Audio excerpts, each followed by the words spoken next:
back to the show. This is Phil Vischer, and I'm here with Christian Taylor. Hey, Phil. And Skye Hi, Phil. Hi. And we are recording this show on video.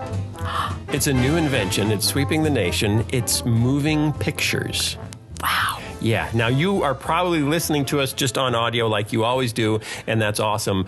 But in some way, shape, or form, at some point in the future, you'll be able to see the show on TV.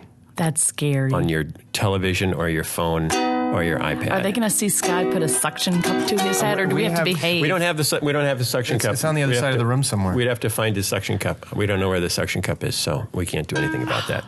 But we are recording. We've had some requests for video, and since we're kind of in a studio where we're recording, it's really not all that hard. So we just set it up here, and here we are. Here we are. We're recording video for you. I need to do a theme song. I got a request for, I said a week ago that I've done all the veggie characters, and our friend, I can't remember. Anthony. Our friend Anthony says, no, you have not. No, you have. He's keeping track. No, you have not done all your characters. You haven't done George from the Toy That Saved Christmas. And I don't even remember George. Maybe he's right. I almost remember doing it. He was kind of like actually Sunday school lady. Oh, so okay. He's just an old guy. He's an old guy who narrated the Christmas show. And he would say, hello, Annie. Annie was his granddaughter who he was telling the story of the Toy That Saved Christmas. So, hey, it's a podcast. What do you know? Hey, it's a podcast. But now there's video. Hey, it's a podcast. So lend an ear. The Phil Vischer podcast starts right here. We'll talk to Skye and Christian, too. But we don't have a guest. No, there's not enough room at our table here for you. Hey, it's a podcast, so lend an ear. The Phil Vischer podcast starts right here. The Phil Vischer podcast starts right here.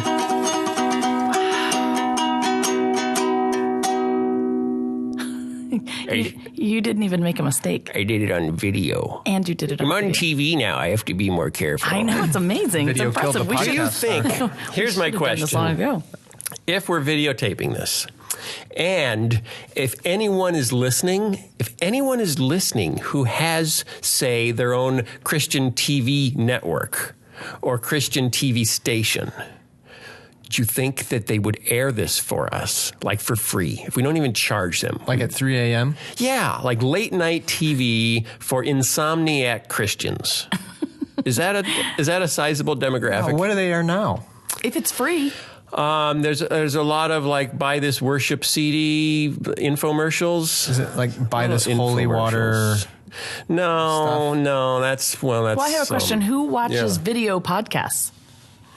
Are they popular? I don't know. Are they more popular than audio they're ones? not, because people listen to audio In the car podcasts in the car and Right. stuff. And if you watch video podcasts in the car, you get arrested. You're not supposed to watch anything That would be in the bad. car. There's actually technology that lets you do that now. Do what? There's some, I think it's a Jaguar.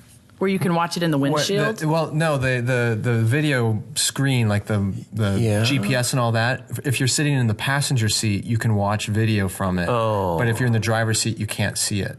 Okay. It's rigged somehow. Unless you lean way over. Right. That's kind of like the headphones in the minivan that only work in the back.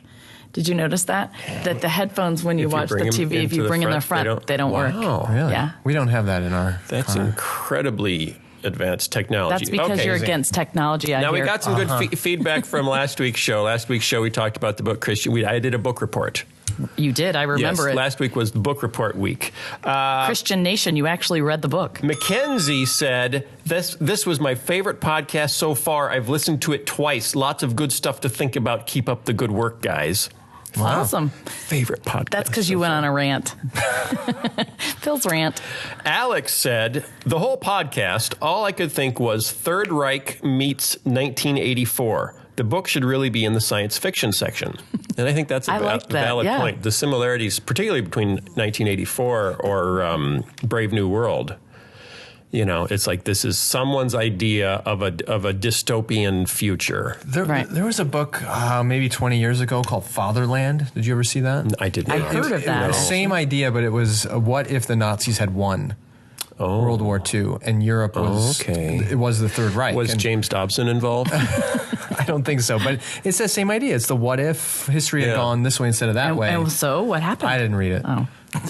You're no good. I'm just saying, it's been done before. Do we learn anything from that? No, nothing. But just adding to your idea of an interesting knowing about books exercise. I haven't read. Tom said, "Great podcast as usual. I did have a question though concerning your point for Christians to stop using war metaphors. How do we reconcile that with the fact the Bible uses war metaphors? Do we consider that outdated or just more specifically targeted to certain people groups like servicemen, etc.?" That's an interesting question. Yeah. Yes. And the Bible uses a lot of metaphors, though, that we may not employ today. Yes. My first thought was, speaking of the Old Testament, most of the war metaphors in the Old Testament aren't actually metaphors. That's a good point. Very good point. It was real war. It was real, like real pick up swords, real go smite your enemy, real we're at taking the land. Those metaphors were real. They weren't metaphors. They weren't metaphors. No, they were. What's the opposite of metaphor? Reality. Literal? I guess. They were literal fours. There's got to be something with 4 on the end. Does it have to be 4? Yeah, 4. They were little fours. Little fours. Okay, your second point is. Okay. Secondly, New Testament, there isn't that much war language except like put on the armor of God. Well, there's that, and there's fight the good fight. Run the good race. But that was more like Olympics related. Paul talks to Timothy about soldier metaphors. Is it 2 Timothy? Okay, yeah. And then you get into Revelation, how much is this as metaphor and all that. Right. My point being, in New Testament times, in the first century Roman Empire, Christians were such a tiny persecuted group that it was very unlikely anyone would, first of all, hear what they were saying, because they were talking to each other. Secondly, that they would be concerned, that they should be worried about this. I mean, there are a lot more Christians in America than there were Christians in the first century Roman Empire. I don't know that anyone would have misunderstood their war metaphors as saying we're taking over this culture. When we're in the dominant position demographically, and reading Christian Nation, and now I'm reading one of the books behind it, American Theocracy, that informed that book. Just say, okay, well, what's the data behind this craziness? It's very clear that for cultural elites. Uh-oh. What was? This is what happens on this podcast that people don't see. This would be the wife calling and us not turning off our cell phones. Sorry. I'm saying he was saying something really important. Vital. I'll put it on airplane mode, all right? Okay. What was I even saying? I don't even. In this book, it's very clear that the cultural elites, the coastal elites that write these books are very concerned just by the mass numbers in the middle of America of people that are very conservative Christians. Yeah, but if you look all over the whole world, they're frightened. The number of Christians is not enormous. Yeah, it is. Yeah, 2 billion. It's the number one religion. I say that. I really have no idea. Are there really? Yeah. And you would say that they're the majority religion in the world? Well, it's not majority. Well, it's number one. See, okay, it's the largest, but they're not the majority. We're the largest religion in the world. You can be the largest and not be the majority. How is that? Right. Because you're not more than 50% of the population. Majority means more than 50%. Oh. Right. Right. So now, like Scientology, if you threw that in there, then it would push us over 50%. So there's at least 7 Scientologists. 2 billion. Yeah, but that's not a point. How do you define Christian? It's within a culture. It's within a culture. And in America, we have been the majority and have typically had a lot of power and a lot of influence. So if you are a minority, especially if you're a minority group that pastors have typically categorized as enemy or bad, and you hear us talking about retaking the land and taking back America and arming ourselves for war. Right. That can get a little scary. That gets a little scary and doesn't necessarily pull you closer to God. And you have to add to that the unique character of American Christianity over the last generation or so, in that it's linked very much to a conservative political ideology, which is also very pro-military. So and pro-gun rights. Right. So you throw all that into the mix, and to an outside secularist who hears Christians using more metaphors, right, it can sound pretty scary. Are there actually Christian militias? I'm sure there are. But I mean, I don't know. Are they just like Branch Davidians? The Michigan militias? What's the Michigan militia? Do you know anything about that? No, I do not. There are lots of militias. You remember there were those images, Idaho militias? Those images that came out of the war in Iraq with soldiers having painted Bible verses on cannon, on turrets. Yeah. Stuff like that, which just adds fuel to the It doesn't fire. help. So, bottom line, my bottom line. Bottom line. If your culture misunderstands your metaphors, change your metaphors. Because I think we're supposed to be communicating with our culture. Also, change your underwear every day. And this is interesting. I have had a great aunt named Alice. I'm sorry, he's funny. Aunt Alice? Well, sorry, we're talking about Aunt Alice. Great Aunt Alice. Yes. She work at a diner? Is she a metaphor? No, she's not a metaphor, and she was not warlike, although she accidentally burned my grandparents' house down. But that's a whole different story that I'm not going I want to into. hear that She story. was preheating the oven. There was a box of crackers in the oven. She didn't know about it. Why were there a box of crackers in the oven? I don't know. And it burned the whole house down? Yeah. Are those crackers metaphorical? No. She's not metaphorical either. Literal crackers. Okay, literal burn the house down. Literal Aunt Alice. Aunt Alice. She was married to a man named Iner. Really? That's not a Yes. name. Iner Michelson.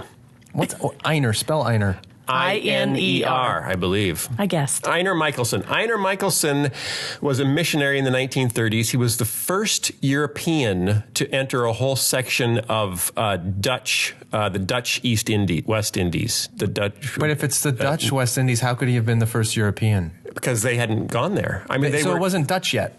No, it was Dutch, but the whole territory was like Africa. Don't confuse him. Livingston was the first European to walk all the way across Africa. Okay. There were already been cut up into colonies, but no one had made it to the middle Okay, so your point is yet. It's like a Tootsie Pop. He was a pioneering missionary.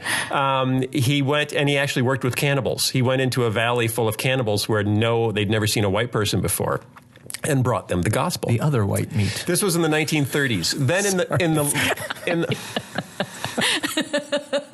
he is really on a roll today. I'm sorry.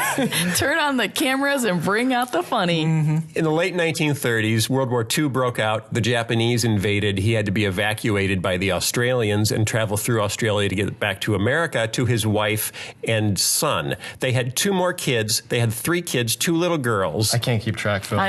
You're losing me too. Okay, 3 kids, 2 little girls, and this is Aunt Alice and Iner. Yes, Alice and Iner. Who are not metaphorical. They were not Dutch. Well, maybe they were. Were no, they weren't. Were they Michiganites? Aunt Alice was this born started? in Michigan. No, Okay. they lived in California, though. He wanted to go back to the mission field.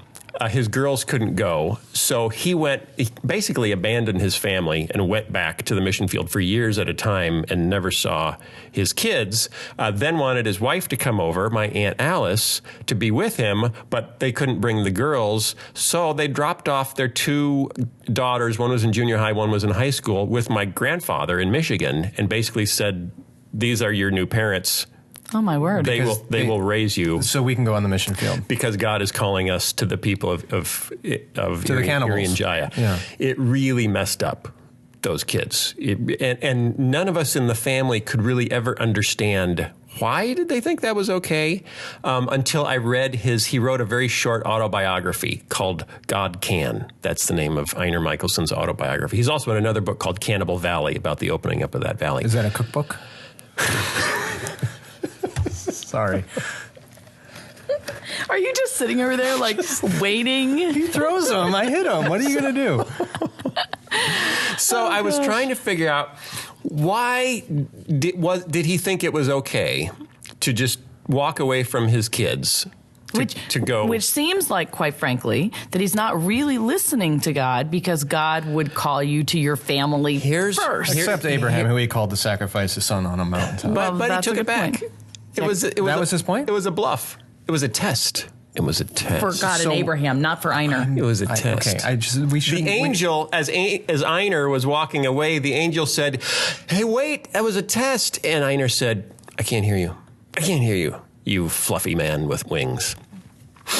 Okay, so he wrote about this, and basically it was entirely influenced by World War II. He said, I was praying, is it okay for me to leave? Should I leave my kids behind and do this? And then I thought of the trains full of young soldiers I saw going off to war, leaving everything behind, leaving their wives, their kids, their parents, leaving everything behind to fight for their country.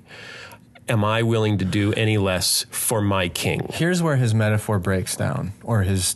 Oh, now we're back to the metaphor. I don't know if there was a metaphor in there. No, but I think there was an analogy. He was using Sorry. It was an analog. Here's the difference. It's an analog. When those soldiers went off to war in World War II... They didn't have a choice. That's part of it. But what I'm thinking is they actually went off on behalf of their wives and children. It says, I need to go to fight this war in order to protect my wife and children and country from some enemy. But when you're going to Irian Jaya as a missionary, it's not because of your children. Right. It's in spite of your children in his case. So, but Jesus did say... He who's not willing to leave mother, daughter, father, brother, dog. And he did say that. The New Testament also says that those who don't take care of those in their own household are worse than non-believers. It's so confusing. What do you do? My point being, okay, you want to know what my point is? Yes, I'd love please. to, Phil. What's your point? My point is, don't cook with crackers in the oven. The missions movement of my childhood had a lot of language in it, like we're an army. Like the Sunday school song, "I'm in the Lord's army." It was heavily inspired by the Christians that grew up in World War I and World War II and saw these people going off to war and then had this call, we too must pick up, the cross, the sword of the Bible, whatever. Right. Put on the full armor of God. We've got to sacrifice everything to go off to war. And it hadn't really dawned on me how much that generation of Christian had been influenced by living through 2 world wars and seeing a world literally at war. And even in some like Tolkien, the way Tolkien's writing is influenced by, the threat of the ancient threat of the Turks and that come up as characters and just this notion of kind of the background history of Europe being in danger of being overrun by hordes. That's a great point. I totally agree with you. Thanks, Skye. You're welcome. Did you hear that? Skye said I made actually heard that myself. Yeah. So my question is, what background elements of our current setting, culture, history are we unknowingly allowing to influence our metaphors, our understanding of the faith, our view of Christian community? Well, do you have the answer? I don't have the answer. I'm just asking. I'm throwing it American out there. Idol. Actually, I think the celebrity-driven nature of contemporary culture is a big part of that. Yeah. Yeah. There were not Christian celebrities in the 40s and 50s anywhere near like what we've got today. The personality-driven cult-like siloing of the church. Yeah. Sure, that's a biggie. So I'm reading this book, American Theocracy. Oh, right. Yes. Well, wait a second. We got off track on that because you started talking about Aunt Alice. Iner Michelson. Right. And the point of that was... We've been heavily influenced by the war mentality of the middle of the 20th century, and that's partly why we sustain these war metaphors within the church and are reluctant to let them go because we grew up with them. Okay. And I think going a little bit further ahead in history, in the 70s, 80s, even into the 90s, a lot of American evangelicalism and its eschatology, its view of the end times, was highly influenced by the Cold War. Right. So I agree with that. Those pieces really, really impacted people's view of the future. Are you saying that what's going on in the world around us affects our theology? Yeah. What do we do about that? I think we just have to admit it. Own it. But we're too close to even see it. So how can you do anything about it? In some cases, you have to hold your views a little more loosely, recognizing that they may be influenced by something other than an objective reading of Scripture. And or maybe get to know Christians from other parts of the world that come with completely different cultural baggage. That's right. Oh, that's brilliant. That is brilliant. We should do that. Do you know any Christians from different parts of the world we could have on the show? I know Christians from different parts of Wheaton. Do you know anyone named Christian from a different part of the world? I do. Did you see my picture on Facebook? No. I was in the grocery store. Yeah? And the guy that was putting away the yogurt was Christian. And I stopped him. How did you know? Was it the way he stacked the yogurt? It was his big... He prayed over each yogurt before he said it there. And the yogurt was Greek, and he spoke to it in biblical Greek. Koine Greek. That all is not true. Yeah. He had on a big lapel pen that said Christian on it. Oh. And I said... And that was so am I. Name, not a title, correct? Well, the guy next to him it said Muslim on his. I had him take a picture with me. The only reason they have the Christian is because they need somebody who can stock the pork. The Muslim was putting away the Jews and Muslims pitas. This is how it happens. Okay. You wonder the Hindus how it only happens. work in produce. This is what happens on this podcast. So we all know that Skye hates cell phones and technology. Wait, you didn't finish your theocracy book. Are we moving on? Oh, yeah. My theocracy book. So what they're getting into right now... Okay, sorry. What they're getting into right now is kind of a history of fundamentalism.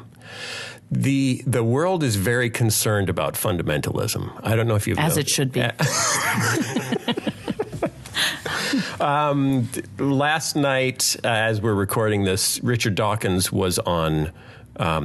Jon Stewart. I missed that. And the question that they were debating was, will civilization end because of advances in science, like atomic bombs and such, or because of religious fundamentalism? Well, why can't it be both? Well, that was kind of his point of view, that he thought it would be advances in science in the hands of religious fundamentalists. Yeah, because, those atheists and secularists have never done anything would never bad except Don't disparage. Exterminate 100 million people. Don't do but that. Not with nuclear bombs. Oh, what do they think it's going to be with? No, that's not what Stalin used. Stalin or Mao. Or Pol Pot or anyway. Okay, so I'm starting to have a problem. Just one? With the use of the term fundamentalism. Okay. Because fundamentalism is a Christian term. We've talked about this before. There's a history behind the word. The history of the term was a series of pamphlets published in 1919 called The Fundamentals. I had no idea. By Christians. That's how it started? To point us back to what is fundamental about our faith. Okay. Which sounds like a good thing. So a fundamentalist was someone who was reacting against liberal theology and what they felt was the liberal slide of the church. Okay. And saying, hey, we're losing the fundamentals. And it was biblical inerrancy, as God is real and he's active and we can pray to him and have a personal relationship with him. It was Jesus and it was the virgin birth and the resurrection and the Apostles' Creed. And this is the late 1800s. 1919. Right around the turn of the century. But you're close. Yes. Okay. Those were the original fundamentalists. Now, both of these books that I'm reading portray this movement as something new that took Christianity in a new direction. Like in 1980? No, was it thinking? Like 1920. Oh, 20. In other words, like before then, all Christians didn't take the Bible that seriously. Before then, no Christians believed the Bible was actually inerrant. Okay. Or believed. Before then, no American Christians would have said, and this is one of the things the book says flat out, that God was above the Constitution. So the fact that several people recently in politics have said God is above the Constitution, to them is a terrifying thing to think that religious people actually believe, because you're halfway to the Taliban if you say that. My point being, I think, well, for one thing, Thomas Jefferson thought God was above the Constitution when he wrote the Declaration of Independence and said this is why we can break away from England, because there are certain things that are above whatever men can say are these inalienable rights given to us by our Creator, and because King George has violated those, that's why we're declaring independence. But go ahead. So what I don't like is the change where we say, radical Islam, that's fundamentalist Islam. Radical Hinduism, that's fundamentalist Hinduism. And so obviously all fundamentalism is bad and dangerous, and we need to get rid of it. I think what they're confusing, because a lot of the fundamentalist pamphlets that came out 100 years ago were doing nothing other than reaffirming Orthodox Christian belief. That is very, very old. Right. The innovation at that time, though, was taking those Orthodox Christian beliefs and pairing it with a certain posture toward the culture, which was either we need to withdraw from the culture completely because it's bad, or we need to combat the culture with these truths in an aggressive sort of offensive way. Yeah. That's, I think, what they're latching onto, because when you talk about fundamentalist Hinduism or fundamentalist Islam, certain tenets of Hinduism and Islam have been around forever, but when you suddenly put a gun to it, or you say no one else can have political or cultural power, that's when secularists go, oh, that's fundamentalism. Well, so it sounds like to me what we mean by fundamentalist, Muslim or Hindu is very different than what we mean when we say a fundamentalist in America. But they don't. They don't. They see it the same way. They it means intolerant of any other viewpoint. Yes, someone who has been radicalized. So they've redefined the definition of fundamental. Yeah. And so basically what Richard Dawkins is saying on Jon Stewart last night is that fundamentalists will end society, will end the world if they get a hold of nuclear weapons. Now you say, okay, Iranian fundamentalists, maybe, except that we've changed the definition of fundamentalist because it was specifically a Christian phenomenon. Right.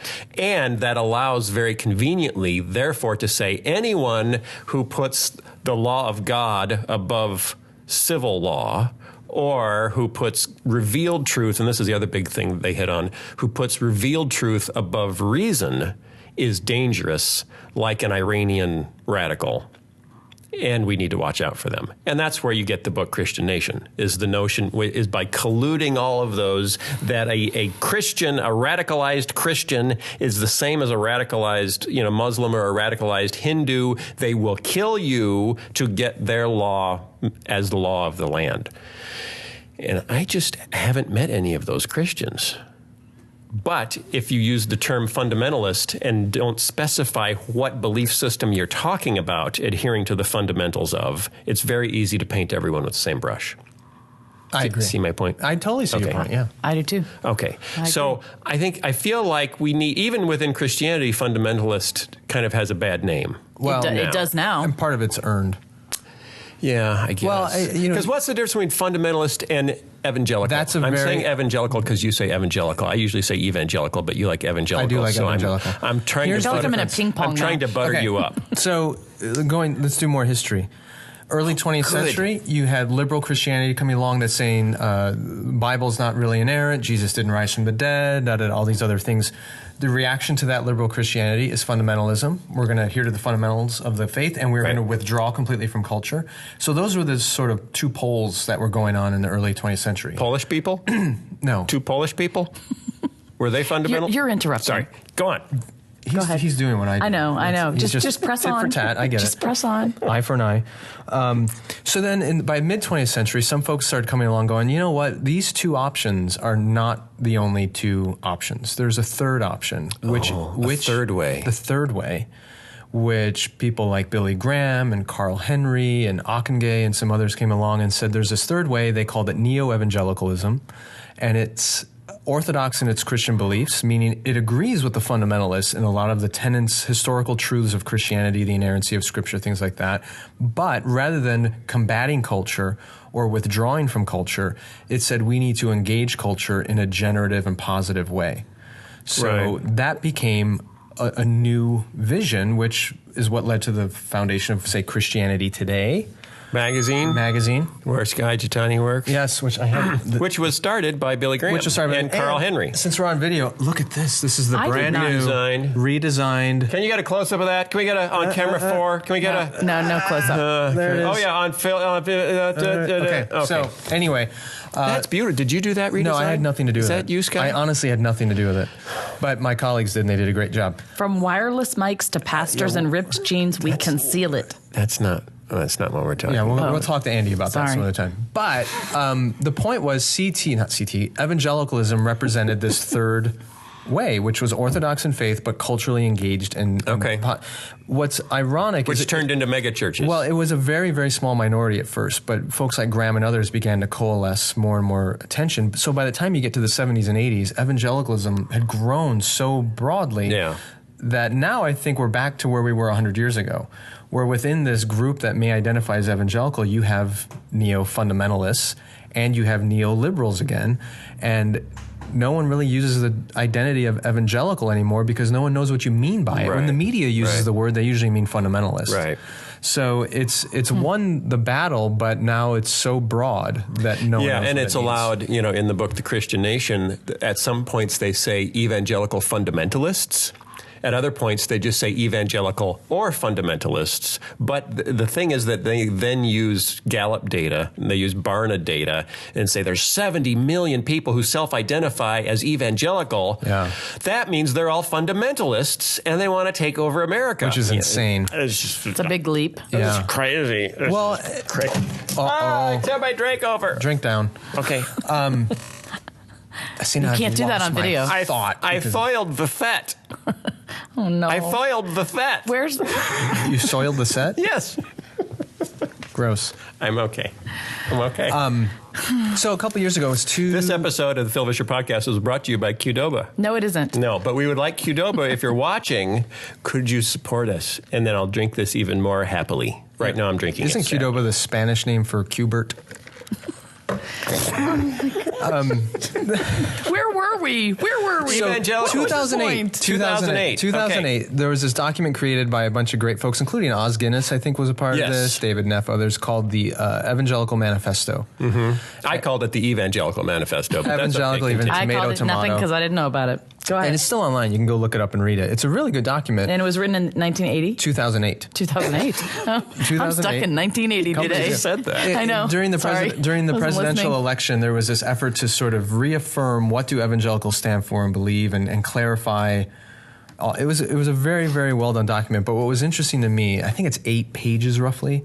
Almost half the document is spent defining the term evangelical and deconstructing all the popular assumptions around what the term means. Right, And I think they do a great job of accurately defining it. But when you have to spend 4 pages defining the word, You've got a problem. you've got a problem, because it means its popular understanding in the culture is so gone, so well, think lost. about the word gospel.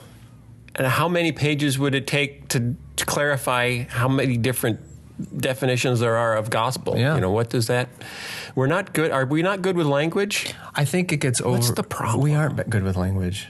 But Well, I have there's a lot of question. The reasons. one burning question I have is, yeah. after reading all of that, Because that's Christian. Is it burning like Phil's aunt's house? That's why we have you on the show. I've heard that. For your burning questions. I've Okay. heard that. Let's hear it. Burn on. After you read that, did you consider yourself to be an evangelical Christian? As that paper defines it, yes. But as the popular culture and media define it, no. Which is why I think That's the term And what about you? is out of Yeah, I've always favor. considered myself an evangelical, but that's just because Skye told me I was. I think he's a vegetable. in Okay, well, human- Okay. so the question is, For me, it's an evangelical takes the Bible seriously, and I'm insulting everyone else. Thank you. That Okay. wasn't very- that, But we'll edit that out. in terms of inerrancy, in terms of authority, that there's biblical authority and there's biblical inerrancy. And then you have to figure out, well, what do you mean by inerrancy? What do you mean by authority? And that's where people kind of go all over the place. But if I read the Evangelical Council for Biblical Inerrancy, the statement they wrote about what inerrancy means, I agree with that. And it's guys like John Stott and, guys that you really respect getting together and trying to figure out how to put this stuff in language. And I think they do a pretty good job. but the problem is we have a PR problem, it sounds like. No, well, I know. Is that what we're saying? There's a lot of different definitions for evangelical, and I think what's gotten traditionally evangelicalism was a belief in personal conversion, a belief in personal relationship with Christ, authority of Scripture in some form or another, and a commitment to the advancement or evangelization of that message in the world.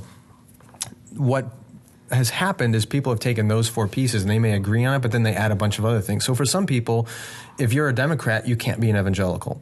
You have to be a Republican. For some people, it's if you're a universalist, meaning other people can be saved, then you can't be an evangelical. Or it goes on down the list of things people have added to that definition, and that's where it gets all confusing and why people don't want to use the term evangelical. So when Rob Bell can identify as an evangelical, and so can Richard Land, who's probably on the other end of the spectrum, the term doesn't mean anything anymore. Right. So that's where it's become so diluted. Doesn't mean Historically and theologically, it's a wonderful term, and I think if we simplified the definition to what history and theology have said it is, a lot of people would identify But with it. But the culture doesn't do that. Once you create a new term with a clean definition and then let it loose into society, people taken in different directions. Right. It's like the word missional. It's like secretary. We had to go with assistant because secretary was loaded with other meanings. It became really? Yeah. Then it was personal assistant. Demeaning. It was executive assistant. Executive and assistant. then that's, oh, you're just an assistant. So we have to come up with. Interesting. Yeah. See what I'm saying? We need to have a linguistic. Okay. So we person on need here for one that discussion. We need one conclusion that we can act on. Oh, awesome. I love that. It's the takeaway. What's our Yay. conclusion? Skye. Why do we care about this? What can we act on from this? Don't abandon your kids just to hang out with cannibals. Choose your metaphors carefully so that they actually communicate what you intend to the culture. That's good. And maybe, so use really hip contemporary metaphors like about Miley Cyrus. Right. Not. Speaking of which. Oh, not. Are we talking about her again?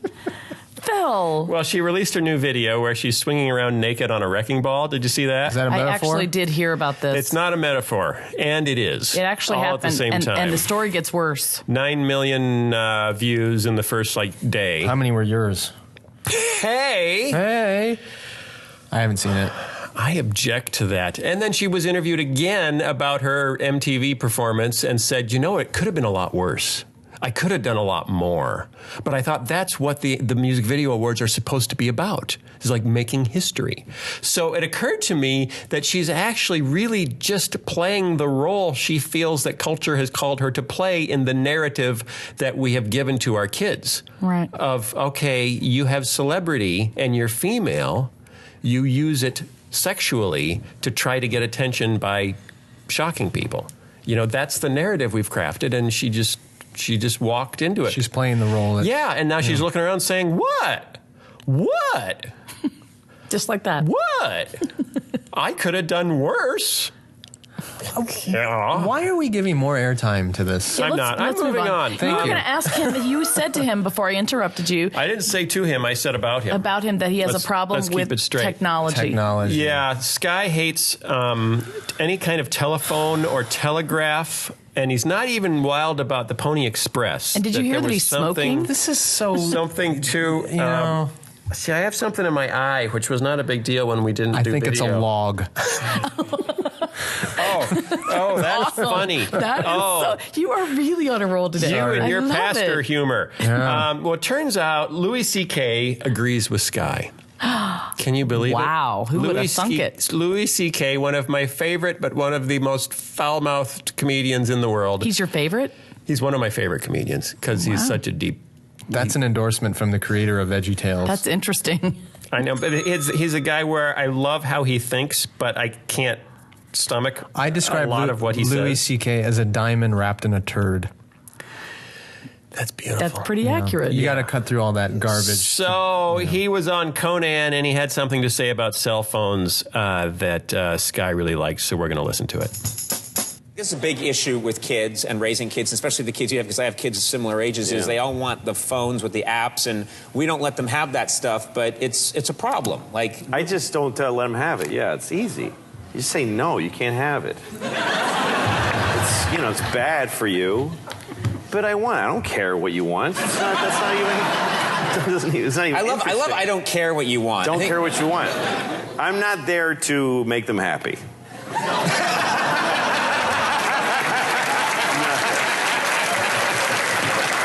Really? No, that's great. That's a terrific philosophy. That is. I'm not raising the children, I'm raising the grown-ups that they're going to be. So I have to raise them with the tools to get through a terrible life. That's the way I look at it. I hope you tell them this just before you turn out the light and shut the door. Exactly. Your life will be horrible. Exactly. Click, slam. But no, some parents really struggle with, like, all the other kids have the terrible things, so my kid has to. Yeah, let your kid go and be a better example to the kids. Just because the other stupid kids have phones doesn't mean that, okay, well, my kid has to be stupid, otherwise she'll feel weird. Right.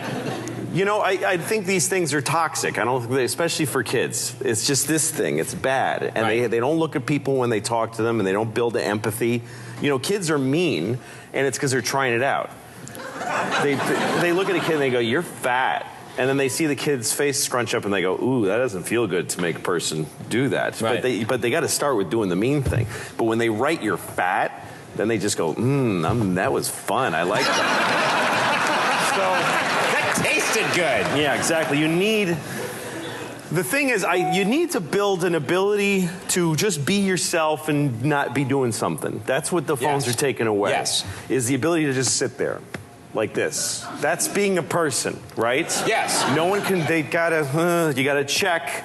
Because, underneath everything in your life, there's that thing, that empty, forever empty. You know what I'm talking about? Wow. Yes. Yes. Yes, Yes, I know what you're talking that about. knowledge that it's all for nothing and you're alone. It's down there. And sometimes when things clear away, you're not watching it, you're in your car and you start going, oh no, here it comes that I'm alone. Like it starts to visit on you. Just the sadness. Yes. Life is tremendously sad just by being in it. And so you're driving and then you go, that's why we text and drive. I look around, pretty much 100% of people driving are texting. Yes. And they're killing, everybody's murdering each other with their cars. Yes. But people are willing to risk taking a life and ruining their own because they don't want to be alone for a second because it's so hard. I was in my car one time. And he tells a story of... I want to keep listening. Oh, my goodness. Want the whole story? Well, that's completely true. Yeah. I mean, what he's getting at is kind of profound. Yeah. When he says, we've got this emptiness inside us, and your phone helps you not notice it. Yep. And how interesting that a completely secular person has that common sense. Well, you would, would expect for Billy Graham to say, don't you have that emptiness inside you? Admit that you do. Mm-hmm. But to say, have someone say, I have an emptiness inside me, and I'm not going to fill it up with my phone. And then he actually tells a story of being profoundly saddened by a song he hears on the radio and pulls over in his car to just listen to it and cry. And how he was tempted at that moment to get his phone to out pull and his just phone mask the feeling. And kind of medicate himself with his phone. But instead he just sits there at the side of the road and cries and then feels peace after that from going through that. And he says if you never go through the sadness, then you don't find happiness either. That is incredibly deep. That's from a stand-up comedian. That is really, really interesting. Yeah. And the other thing that caught me about his remarks there, which I think is really true, and we need to have a friend of ours from Wheaton College on the podcast to talk about this because he's done the brain research. When he talks about, a kid insulting another kid and then they see the reaction and how painful it is, there's actually a neurological phenomenon that happens there called mirroring, that when you look at someone else's facial reaction, the same signals are triggered in your brain, and that's how you learn social engagement and emotional empathy. So a child who's not able to do that, whose brain doesn't do that, we call autistic. Mm-hmm. They don't know how to mirror those emotions. They don't get the social engagement. And he's absolutely right. And the research shows this, that kids who spend, especially boys, too much time on devices lose the ability to mirror and don't develop empathy toward other people and can't do social engagement. Mm-hmm. And that explains why people are so much meaner, especially young kids and teenagers, via devices. Right. And say things they would never say face to face. Everyone is meaner online. See it in comments. I'll read an article and then just for grins, I'll scroll down to the comments, and I can only read about 4 or 5 typically before the vitriol is just too much. And it coarsens the culture and it's bad. Yeah, I know. See? So what are you saying? What am I saying? No cell phones for kids? No. Is that what you're saying? Well, what I love about that is I love how he unabashedly says, this is wrong. This is wrong. And it's the stupid. He can do that because he's a comedian. When you're a comedian, you can take really outlandish positions and people will first they'll laugh and then they might realize, he might actually mean that. But if you're a politician, imagine a politician coming out and saying, or a pastor. No children should have cell phones. Cell phones make you stupid. You can't get away with that. He can get away with saying, but what I think is interesting is somebody so steeped in the culture that has really no investment in, whether or he has no political agenda here other than just calling a spade, and he has the guts to stand up and say it in front of all of America, and that's uncommon. So it's because he doesn't care. There's a reaction to his comments in Forbes. Really? That's weird. Yeah, I That know. is weird. The article's called "Does Louis C.K. Go Too Far in His Anti-Cell Phone Rant?" And Are they worried about the stock price of the cell phone companies? Probably. So there's this technology psychologist named Larry Rosen who says that he agrees with Louis C.K. that kids using cell phones is a problem, but he wouldn't say never use them. That goes a little bit too far. But he goes on to say using phones all the time impairs the ability to feel creative and causes difficulty in depth of thinking. Rosen goes on to say that he definitely would not allow kids to use them for more than 45 to 60 minutes at a time. Never use them the last hour before you go to bed, because that has major impact on how your brain develops while you're sleeping. That's usually the last thing I do. What it comes down to is good parenting. Yeah. To recognize that you need to develop your children socially, creatively, and if we just But we don't know. We don't know if that's good parenting or not. What? You know what? Giving up parenting to the phone is what he's saying is a bad idea. And I'm going to say that I have to do that with myself. I got to be honest. Yeah. Stop. Is that I have become too programmed. Mostly it's just I'm a quick reaction force, whatever anybody needs at any time. And I've got to be there, answer, figure stuff out. And I'm always on my phone. What? And I think I have to change it in order for me to even begin to. I found a little tool that might help you. Lay it on me. Okay, so friends of mine were tweeting about this the other day, and I'm going to go buy one. Apparently it's up on Etsy. Somebody's come up with this thing called the Be Present box. It's a wood box about that big, just slightly bigger than a cell phone with a sliding lid on it. And when you open it up, engraved on the bottom of the inside of the box says, number 1, insert phone. Number 2, close cover. And then on the top of the cover, it says number 3, be present. So the idea of creating space and time where you are just completely disconnected from your devices and you can be present with one another. Yeah.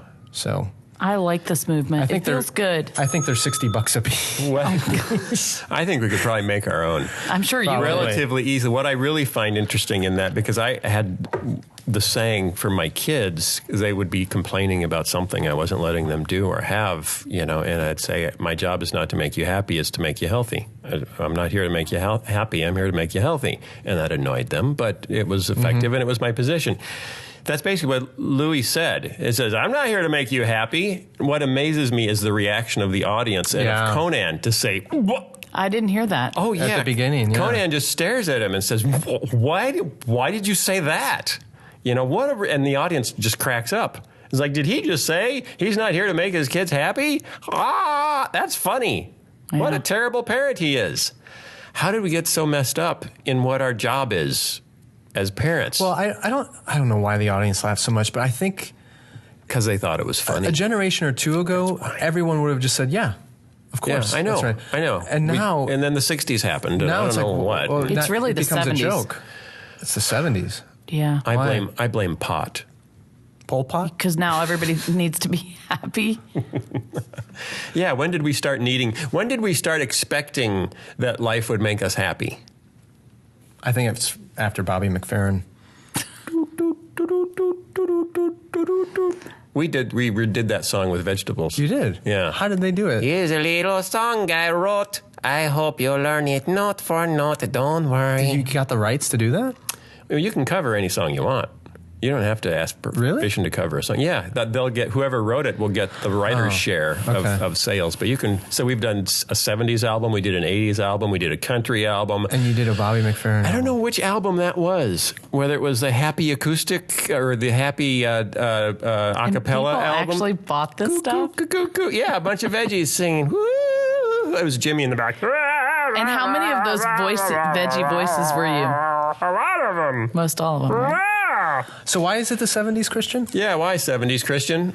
Well, because you don't remember the 60s very well. I remember 1969.